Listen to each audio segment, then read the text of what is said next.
अभी भी वक्त है, अबॉर्ट करा लो। तुम्हारी जान को खतरा है, तुम्हारी जान जा सकती है। तीसरा, तुम्हारा यूट्रस बाहर निकलवाना पड़ सकता है, तुम्हारी ब्लीडिंग ज़्यादा हो सकती है। ये तीनों चीज़ें बोलने के बाद बोलती हैं अभी भी वक्त है, अभी स्टार्टिंग है, अपना अबॉर्ट करा लो। ये सारी चीज़ें डॉक्टर ने बिल्कुल थोप दी हैं मेरे ऊपर। जानी होगी जान तो चली जाए, लेकिन बच्चा तो मैं ये अबॉर्ट नहीं करूँ। फैमिली तो welcome back to my YouTube channel Pooja Ashish blog. कैसे हो आप सब? आशा करते हो आप सब बहुत अच्छे होंगे। और मेरी तबीयत बहुत ज़्यादा ख़राब है, क्योंकि मैंने पिछले ब्लॉग में बताया था कि मुझे जुकाम हो रहा है और बहुत गंदा वाला पूरा गला दर्द हो रहा है, सीने में दर्द है, पूरी बॉडी में पेन है, कमर बहुत ज़्यादा दर्द हो रही है। और कल मेरे पेट में भी ऊपर साइड में मतलब दर्द हो रहा था और मैं बहुत डर भी रही थी, क्योंकि होता ना, आज तो थोड़ा आराम है कि ये प्रेगनेंसी के टाइम में अगर आपको पेट में थोड़ा सा भी दर्द होता है, तो भले वो कारण कुछ भी हो, दर्द होने का, ठंड लग गई हो या मतलब खान पीन का कुछ हो कि नुकसान करा है या गैस वैस का, लेकिन आपके दिल में मतलब एक वो जो डर होता है ना, वो आ जाता है कि कहीं कुछ दिक्कत तो नहीं, कहीं कुछ दिक्कत तो नहीं। लेकिन दिक्कत वाला जो दर्द होता है वो नाभि के नीचे साइड होता है, लेकिन मेरा जो दर्द है वो तो नाभि के ऊपर साइड था। तो मेरे को था थोड़ा सा मन में कि ठंड वंड लग गई है, उसी वजह से हो रहा होगा। लेकिन आज कम है, तो कहने का मतलब ठीक है, ठंड की वजह से ही हो रहा होगा। और आज मैंने पूरे दिन कुछ नहीं किया है, बस मैं बिस्तर में लेटी रही हूँ। बस दलिया बनाई थी नमकीन वाली, वही मैंने, हस्बैंड की भी तबीयत ठीक नहीं थी, वो भी आज ऑफिस नहीं गए थे। और ब्लॉग भी शूट नहीं किया, क्योंकि कुछ था ही नहीं, क्या मैं आप लोगों के साथ में शेयर करूँ, क्या बात करूँ, क्योंकि उस हालत में ही नहीं थे। बहुत ज़्यादा, अभी भी आपको आवाज़ से लग रहा होगा कि कितनी ज़्यादा सर्दी जो है ना जकड़ रखी है। और यही होता है, पता है, हम हमेशा देखते हैं कि जो ठंड जो स्टार्टिंग की होती है तब ज़रूर मैं बीमार पड़ती हूँ, और जो जा रही होती है ठंड, उस टाइम मुझे ज़रूर मैं बीमार पड़ती हूँ। तो अब इस टाइम ऐसा है ना कि ठंड पहले से अब जा रही है, तो ये बीमारी का समय है। तो बच्चों को भी बहुत संभाल के रखना, क्योंकि इस टाइम ज़रूर सर्दी लगती है आपको, बीच ठंड में हो ना हो, लेकिन इस टाइम में ज़रूर, जब मौसम चेंज होता है पहले से। तो मैं आज पूरे दिन लेटी ही रही हूँ, कुछ ऐसा ख़ास नहीं किया है। मुझे बनाना था गाजर का हलवा, मैंने 4-5 दिन हो गए खोया बना के फ्रिज में रख लिया है, 4-5 दिन या 3-4 दिन कुछ ऐसे ही हुए। और गाजर लेके रख लिए हैं, तो गाजर रखे रखे वैसी हो जाती है ना, मतलब फ्रेश नहीं रहती हैं। तो इस वजह से आज सोच रही हूँ हिम्मत करके बना लेते हैं। हस्बैंड कह रहे हैं मैं कद्दूकस कर दूँगा, बस तुम खड़े होके अपना कर लेना। देखते हैं, कोशिश करते हैं, हो पाएगा तो आज ही बना लेते हैं।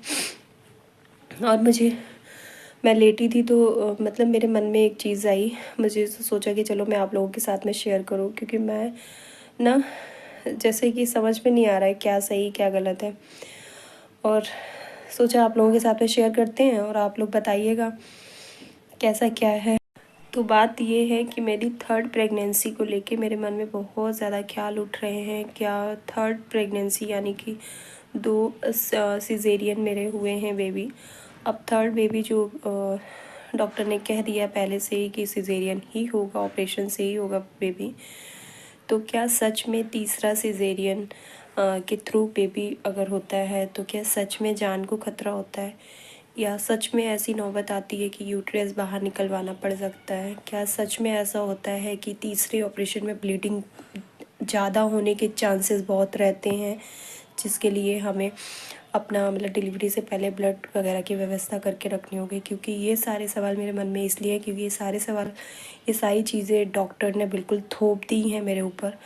और मैं आपको पूरी बात बताती हूँ कि जैसे ही मतलब ये चीज़ मुझे पता चली कि हाँ मैं प्रेग्नेंट हूँ, मतलब मैंने चेक किया प्रेगा न्यूज़ से, उसके बाद में जो मेरे घर के पास में जो इस चीज़ का मतलब हॉस्पिटल है, तो जहाँ मैंने बाबू के टाइम में पूरा, अपने बेटे के टाइम में पूरा 9 महीने ट्रीटमेंट कराया था। डिलीवरी मेरी किसी और मतलब हॉस्पिटल में हुई थी, दूसरे हॉस्पिटल में हुई थी, लेकिन प्राइवेट में रात में जाना पड़ा था। लेकिन और ट्रीटमेंट जो 9 महीने का रहता है वो मैंने अपना जो घर के पास में एक हॉस्पिटल है वहाँ से ही कराया हुआ था।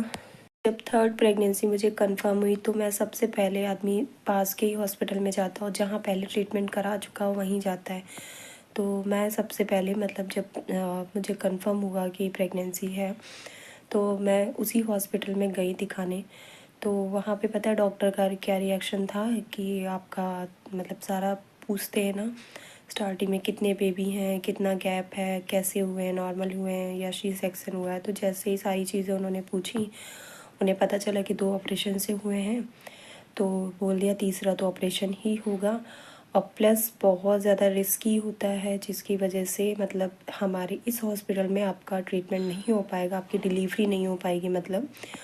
तो मैंने कहा क्यों, मतलब मुझे नहीं पता था, इस वजह से मैंने थोड़ा सा ऐसे क्वेश्चन किया। तो बोले क्योंकि बहुत ज़्यादा रिस्की होता है, अब आपका ना ही तो नॉर्मल हो पाएगा और मतलब नॉर्मल डिलीवरी तो पॉसिबल नहीं है, ना हम करेंगे ना आप दूसरे हॉस्पिटल में भी ट्रीटमेंट कराएंगे तो वहाँ पे भी आपका नॉर्मल डिलीवरी नहीं करेंगे, सिजेरियन ही करेंगे। और सिजेरियन में भी रिस्क है, इस वजह से हम आपका मतलब यहाँ पे डिलीवरी नहीं होगी। यहाँ का जो लखनऊ का काफ़ी फेमस है हॉस्पिटल, मेडिकल कॉलेज का जो क्वीन मैरी, अगर आप लोग जो लखनऊ से होंगे वो बहुत अच्छे से जानते होंगे, तो वहाँ के लिए उन्होंने सीधे बोल दिया। तो मैंने वही उनसे बोला वहाँ पे डॉक्टर से कि मैम वो एक्चुअली ये हॉस्पिटल पास में पड़ता है तो मेरा आने जाने के लिए ठीक है, वहाँ मुझे थोड़ा दिक्कत होगा अकेले जाने आने के लिए। तो उन्होंने बोला ठीक है, आप थोड़ा मतलब स्टार्टिंग का ट्रीटमेंट यहाँ करा लो, लेकिन मैं आपको यही बोलूँगी कि आपकी जब डिलीवरी होगी तो किसी कीमत पे भी इस हॉस्पिटल में नहीं हो पाएगी, क्योंकि रिस्की है। तो आपको रेफ़र हम लोग एंड टाइम पे करेंगे क्वीन मैरी में। तो एंड टाइम पे क्वीन मैरी में जब हम रेफ़र करेंगे तब आपको वहाँ पे, जैसे एक होता है ना कि जब नए नए आप जाओगे तो आपको थोड़ी दिक्कतें होंगी। अगर आप पहले से ही वहाँ पे पूरा ट्रीटमेंट करा रहे होंगे, मतलब पहले से वहाँ पे आपका ट्रीटमेंट चल रहा होगा, आप उस हॉस्पिटल के मतलब वहाँ के पेशेंट हो गए, तो फिर आपको मतलब उस टाइम दिक्कत नहीं होगी। तो ये चीज़ उन्होंने बोली। तो मतलब कहने का मतलब साफ साफ मना कर दिया ना कि इस हॉस्पिटल में आपका ट्रीटमेंट नहीं हो सकता। तो मैं उसी टाइम इतना डर गई, क्या सच में इतना मतलब तीसरा ऑपरेशन इतना ज़्यादा रिस्की होता है कि एक हॉस्पिटल में मतलब एक डॉक्टर ने आपका डिलीवरी करने के लिए पहले से ही मना कर दिया है, कि उन्होंने बोला ठीक है 1-2 महीने आप यहाँ दिखा लो, स्टार्टिंग का जो भी रहता है जांच वाँच और मेडिसिन वगैरह मिलती है ये सब आप करवा लो, लेकिन मैं आपको यही बोलूँगी कि आप पहले से अगर वहाँ से दिखाओगे ना तो आपके लिए सही रहेगा, क्योंकि एंड टाइम में फिर आपको दिक्कत होगी और डिलीवरी आपकी यहाँ नहीं होगी, और रेफ़र हम लोग एंड टाइम में वहीं करेंगे, क्योंकि वहाँ सुविधा ज़्यादा है हर केसेस के लिए। मतलब कुछ भी क्रिटिकल कंडीशन होती है तो वहीं पे रेफ़र। फिर हमने जब ये सब सुना फिर हम घर आए, हमने सोचा वहाँ पे, लेकिन मेरा एक टेस्ट हो चुका था, मतलब ब्लड टेस्ट वगैरह जो स्टार्टिंग में करते हैं वो ब्लड टेस्ट वगैरह हुए मेरे वहाँ पे। लेकिन मैं दोबारा रिपोर्ट उठा ली, लेकिन दोबारा दिखाने नहीं गई वहाँ पे। मैंने फिर यही सोचा जब कोई मतलब नहीं है, उन्होंने साफ साफ बोल दिया यहाँ आपका जब नहीं हो पाएगा आगे तो फिर यहाँ दिखाने का कोई मतलब नहीं है। तो फिर मैं नेक्स्ट टाइम क्वीन मैरी में गई, है जो मेडिकल कॉलेज का क्वीन मैरी हॉस्पिटल है वहाँ गई। तो वहाँ जब फर्स्ट टाइम मतलब पहली जो मेरी ओपीडी थी, फर्स्ट टाइम जब डॉक्टर ने देखा तो वो मैं आपको बता रही हूँ क्या बोला सीधे। तो कहीं भी आप जाते हो तो पहले वो यही पूछते हैं कितने बच्चे हैं, कैसे हुए और कितना गैप है। तो ये सारी चीज़ें जानने के बाद में वो ये बोल रही है, मेरे मुंह पे बोल रही है वो। अच्छा, मैंने एक चीज़ देखा है, गवर्नमेंट हॉस्पिटल की जो डॉक्टर और नर्स होती है उनका बोलने का तरीका कुछ अलग होता है, और प्राइवेट में मैं 2 बार ट्रीटमेंट करा चुकी, मैंने देखा कितना पोलाइटली वे में मतलब कितना प्यार से चीज़ों को समझाते हैं। और जो गवर्नमेंट वाले होते हैं वो ये नहीं देखते हैं कि सामने वाला बंदा पेशेंट है, उससे हम इस तरीके से, अगर ठीक है भी रिस्क तो इस तरीके से अगर बोलेंगे तो नहीं भी, अगर पेशेंट परेशान है मतलब नहीं भी कुछ दिक्कत है तो वो घबरा के उसकी दिक्कत बन जाएगी। ये चीज़ बिल्कुल नहीं देखते गवर्नमेंट में। मैंने ज़्यादातर देखा है ये चीज़, सुना भी है। तो वहाँ जैसे ही उन्हें चीज़ें पता चली कि मेरे 2 बच्चे हैं ऑपरेशन से और ये मैं तीसरा कर रही हूँ, तो वो सबसे पहले उनका रिएक्शन था कि तुम पागल हो, तीसरा बेबी कर रहे हो, जबकि तुम्हारे 2 बेबी जो सिजेरियन से हुए हैं उसके बावजूद तुम तीसरा बेबी कर रही हो। तो वहाँ पे जवाब तो होता है, लेकिन हम नहीं बोल सकते ऐसा कुछ। मेरे मन में तुरंत यही चीज़ आई कि भाई किसी को शौक़ नहीं पड़ा है 4-4 6-6 बच्चे करने का। सबको पता है कि 2 परिवार मतलब 2 बच्चे हैं, बेटा भी है, बेटी, मेरी फैमिली कंप्लीट है। लेकिन हमने नहीं चाहा था, हमारा अनप्लान था, लेकिन भगवान की मर्ज़ी थी, अब वो चीज़ हो गई है। तो इस तरीके से नहीं बोलना चाहिए, लेकिन डॉक्टर ने सीधे यही बोला कि तुम पागल हो, तुम्हारा 2 ऑलरेडी सिजेरियन हुआ है, तुम तीसरा बेबी करने को सोच रही हो।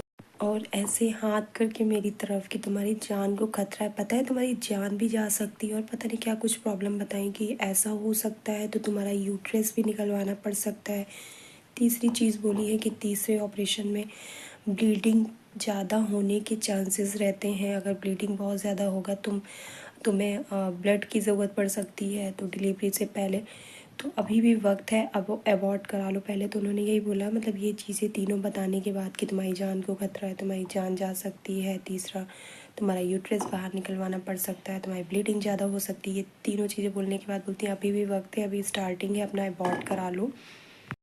तो उन्होंने जब ये सब बोला, अब बताओ जैसे कि हम डॉक्टर हमारे लिए क्या होते हैं, भगवान का रूप होता है। मतलब कि हमें कुछ भी परेशानी होती है, हमारे दिल में तसल्ली होती है, अरे डॉक्टर सब ठीक कर दें, डॉक्टर सब ठीक कर देंगे। और जब एक डॉक्टर पेशेंट से ऐसे बोलेगा तो मतलब एक होता है ना, हिम्मत टूट जाएगी। मैं उस टाइम इतना घबरा गई थी कि मेरी आँख से आंसू, मैं इनको क्या जवाब दूँ। मैं किसी कीमत में ये नहीं बोल रही थी कि ठीक है मैम, मतलब उनकी हामी नहीं बढ़ रही थी कि ठीक है मैं अबॉर्ट करा लूँगी, क्योंकि मैं उस चीज़ पे बिल्कुल राज़ी नहीं थी। उस टाइम मेरी कंडीशन ऐसी थी कि ठीक है जान भी जाएगी ना, तो मतलब अब जानी होगी, जान तो चली जाए, लेकिन बच्चा तो मैं ये अबॉर्ट नहीं करूँगी, ये चीज़ था मेरे मन में। लेकिन डॉक्टर के मुंह पे ऐसे बोल भी नहीं सकते। मैंने बताया ना, गवर्नमेंट हॉस्पिटल के कुछ डॉक्टर अच्छे होते हैं, लेकिन कुछ बहुत रूडली होते, मतलब रूडली बात करते हैं, बहुत रूड होते हैं। तो मैं उनके फेस पे ये चीज़ नहीं बोल सकती नहीं मुझे तो करना है, मैं नहीं अबॉर्ट कराऊंगी। लेकिन मैं वहाँ पे एकदम से शांत हो गई, मैं घबरा गई, मेरी आँख में आंसू था आ गए। तो दो डॉक्टर आमने सामने बैठी थी, वो आपस में कुछ बात भी करने लगी। तब तक जो मेरे पीछे सिस्टर एक खड़ी थी, वो मैरिड थी, तो उसने मुझे एक आँखों से और ऐसे हाथ करके एक इशारा किया जाता है ना, सांत्वना दिया जाता है किसी को कि सब ठीक हो, मतलब है या होगा। तो ऐसे कुछ किया तो मेरे को थोड़ा सा और हिम्मत आ गई। तो फिर भी मैंने दिमाग लगाया कि यहाँ पे इस तरीके से नहीं बोलेंगे, पता नहीं उधर से जवाब क्या मिले मुझे। तो मैंने वहाँ पे उनसे फ़िलहाल ये बोला कि मैंने कहा मैम आप मैं ये इंस्टेंट कोई मतलब जवाब आपको नहीं दे सकती कि हाँ रखना या नहीं रखना है। मैं घर पे जाके बात करके फिर आगे सोचूंगी। मतलब फैमिली का भी, मतलब उनसे भी बातचीत करना ज़रूरी है पहले। तो आप फ़िलहाल के लिए अभी आप मुझे मेडिसिन लिख दीजिए, आगे का ट्रीटमेंट लिख दीजिए, और मैं घर में बात करूँगी जैसा होगा। मतलब ये था नहीं मेरे मन में कि मुझे हटाना, लेकिन मैंने उस सिचुएशन में जिस तरीके से वो गुस्सा करके बोल रही थी, तो मैंने वहाँ पे यही सब बोलना ठीक समझा। तो फिर उन्होंने सारी मेडिसिन लिखी, उतने जो भी स्टार्टिंग में जांच वगैरह होती है, जबकि मेरा जो पहले हॉस्पिटल में दिखाने गई थी वहाँ पे वो जांचें हो चुकी थी, लेकिन मायने नहीं रखती हैं। गवर्नमेंट हॉस्पिटल में आप जाओगे कभी भी, वो दूसरे हॉस्पिटल की जांच को एक्सेप्ट नहीं करेंगे, वो अपनी खुद से करवाते हैं। तो जांच वाँच लिखती एक दो, तो उसमें उसी दिन होनी थी। तो मैं जैसे तैसे डॉक्टर के बाहर, मतलब दिखा के बाहर निकली। फिर जांच के लिए मैं बैठी थी वेटिंग में। तो वो हॉस्पिटल ना लेडीज़ का ही, वहाँ पे इसी चीज़ का ही है, सेफ डिलीवरी और मतलब प्रेगनेंसी ट्रीटमेंट यही रहता है वहाँ पे। तो जेंट्स अंदर अलाउ नहीं होते। तो हम लोग वहाँ बैठे, मैं जाती हूँ तो इधर आजू बाजू सब लेडीज़ बैठी होती। तो सब होता है ना, हम लेडीज़ जहाँ भी बैठते हैं तो अपनी अपनी बात करने लगते हैं, आपको क्या प्रॉब्लम है, हमें ये प्रॉब्लम है, ये वो। तो वहाँ पे 3-4 लेडीज़ थी जिन्होंने मुझे जब पूछा क्या दिक्कत है आपको, मैंने बताया डॉक्टर ने ऐसे ऐसे बोला इस तरह। तो उन्होंने मुझे यही बताया कि ऐसा कुछ नहीं होता है हमारे, मतलब अपना किसी का कोई अपना बता रहा है, फैमिली में कोई ऐसा था जिसके 4 ऑपरेशन हुए हैं, किसी के 3 हुए हैं। तो मतलब ये सब ने बोला कि हाँ थोड़ा रिस्की रहता है, ज़्यादा केयर की ज़रूरत होती है, सारा कुछ डॉक्टर की निगरानी में। वैसे होता है ना कि हम लोग उतना नहीं ध्यान देते हैं, लेकिन हाँ तीसरा ऑपरेशन थोड़ा सा रिस्की तो रहता है, लेकिन इतना भी नहीं कि जिस तरीके से यहाँ के डॉक्टर आपको बोल रहे हैं कि जान को खतरा है, ये है वो है।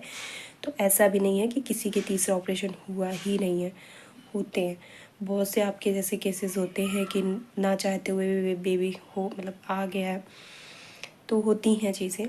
तो सब ने समझाया। फिर मैंने घर में आके भी अपनी मम्मी को, और एक लोग और थी आंटी पास की, वो भी बैठी थी, तो उन्होंने उनसे जब चीज़ें बताई कि मैडम डॉक्टर ने ऐसा ऐसा बोला, तो उन्होंने भी ये बोला कि ऐसा नहीं है कि किसी के होते ही नहीं है तीसरा ऑपरेशन या चौथा। केयर की ज़्यादा ज़रूरत है, ठीक है मैं केयर रखूँगी, सारा कुछ अच्छे से अच्छे हॉस्पिटल में, मतलब वो क्या है ना, लखनऊ का इतना अच्छा हॉस्पिटल है कि मतलब आप सबके मुंह मैंने वहाँ पे सुना है, और यहाँ भी अपने मतलब घर में भी, कि लखनऊ के आप बेस्ट से बेस्ट प्राइवेट हॉस्पिटल में भी आप ट्रीटमेंट करा रहे होगे। लेकिन अगर आपका थोड़ा सा भी ऊपर नीचे हुआ, मतलब थोड़ा सा भी केस अगर वैसा है गड़बड़ है तो आपको यहीं रेफ़र करते हैं। रिस्की तो रहता है क्योंकि एक ऑपरेशन हमारा शरीर बेकार कर देता है, फिर उस पर 2 हो, फिर तीसरा हो, तो वो हमारी बॉडी पे इफ़ेक्ट तो करेगा, वो तो हमें ज़िंदगी भर झेलना पड़ेगा। जो दिक्कतें ऑपरेशन के बाद में पूरी लाइफ टाइम रहती हैं तो वो मेरी दुगनी हो जाएंगी, तिगनी हो जाएंगी। लेकिन ऐसा भी नहीं है कि बिल्कुल होता ही नहीं है ऐसा, या किसी का हुआ ही नहीं है तीसरा या चौथा ऑपरेशन, और अगर कोई कराता है तो उसकी जान को खतरा होता है। तो ये सारी चीज़ें हैं। तो मन में फिर भी अब मैं, होता है ना कि जब भी लेटती बैठती हूँ तो मेरे दिमाग में ये सारी चीज़ें चलती हैं कि डिलीवरी के वक्त क्या होगा, क्या सच में जो मैम ने ये सारी चीज़ें डॉक्टर ने बोली हैं ये मेरे साथ चीज़ें होंगी, मतलब जान को खतरा होगा, या जो भी चीज़ उन्होंने बताई है, पता नहीं क्या बोला था, ऐसी दिक्कत होने के चांस रहते हैं तो आपका यूट्रस निकलवाना पड़ेगा, ब्लीडिंग, चलो ठीक है, ब्लड का हम इंतज़ाम पहले करके रखेंगे। तो बस मेरे मन में ये सारी चीज़ें थी तो मैंने सोचा आप लोगों के साथ में शेयर करूं। और आप लोग जो लोग भी लेडीज़ मेरा मतलब वीडियोस देख रही हैं, और अगर आपने भी ऐसे केसेस सुने हैं कि आपके घर में या आपके आस पड़ोस या किसी का अगर तीसरा चौथा ऑपरेशन हुआ है तो क्या उनको प्रॉब्लम्स हुई हैं, तो प्लीज़ आप लोग शेयर ज़रूर करिएगा। क्योंकि ऑब्वियस सी बात है, अगर किसी पेशेंट से इस तरीके से बोल दिया जाएगा तो थोड़ा मन में टेंशन तो होगी ना, क्या होगा क्या होगा क्या होगा, कैसे होगा। तो आप लोग भी अगर चाहना तो प्लीज़ बताना, क्या सच में तीसरा ऑपरेशन में जान को खतरा रहता है, क्या सच में इतनी बड़ी बड़ी प्रॉब्लम्स आ जाती हैं। तो प्लीज़ आप लोग बताइएगा ज़रूर। और मैंने घर में सासू माँ को तो बता दिया है, लेकिन हस्बैंड को नहीं बताया है ये चीज़ कि डॉक्टर ने जैसे बोला, क्योंकि ऑलरेडी उनका मन नहीं, और मैं अगर ये सारी चीज़ें बता दूँगी ना तो उनको और मौका मिल जाएगा कि अच्छा मतलब ऐसी ऐसी प्रॉब्लम पर तो बिल्कुल नहीं करना है। अब अगर वो मेरा वीडियो देखेंगे तो भले देखेंगे, लेकिन मुझे पता है कि वो इतना डिटेल में, उनके मतलब की यहाँ पे बातें नहीं है, जेंट्स लोगों के मतलब की कोई बात नहीं है, तो वो भी वीडियो का ऊपर ऊपर ही का भाग देखते हैं, अंदर इतना डिटेल में नहीं सुनते। लेकिन देख लेंगे तो आफत है, मना लूँगी कैसे भी करके। तो मैंने भी सोच लिया है जाएगी जान तो जाती रहे, लेकिन ऐसा कुछ नहीं होगा, भगवान हैं साथ में। और अभी तक इतना कुछ गलत किया नहीं है तो आगे भी नहीं करेंगे। तो चलिए बस आज के लिए इतना ही, क्योंकि तबीयत बहुत ज़्यादा ख़राब है तो कुछ कर धर तो रह नहीं हूँ, बस बिस्तर पे लेटी हूँ, लेकिन मन में आज मैं लेटी रही हूँ पूरे टाइम, तो दिमाग में यही सारी चीज़ें चल रही थी। तो मैंने सोचा चलो आप लोगों के साथ में शेयर करते हैं, यही सब आप लोगों के साथ में शेयर करना था। क्योंकि मैंने सोचा कि जब मैं आपको अपनी प्रेगनेंसी की जर्नी मतलब स्टार्टिंग से मैं शेयर कर रही हूँ तो फिर मैं आपको हर एक चीज़ डिटेल में बताऊँगी, क्या हो रहा है क्या नहीं हो रहा है, चीज़ें आप लोगों के साथ में शेयर करूँगी। तो चलिए मिलते हैं नेक्स्ट ब्लॉग में, तब तक के लिए ख्याल रखिएगा, हमें याद रखिएगा।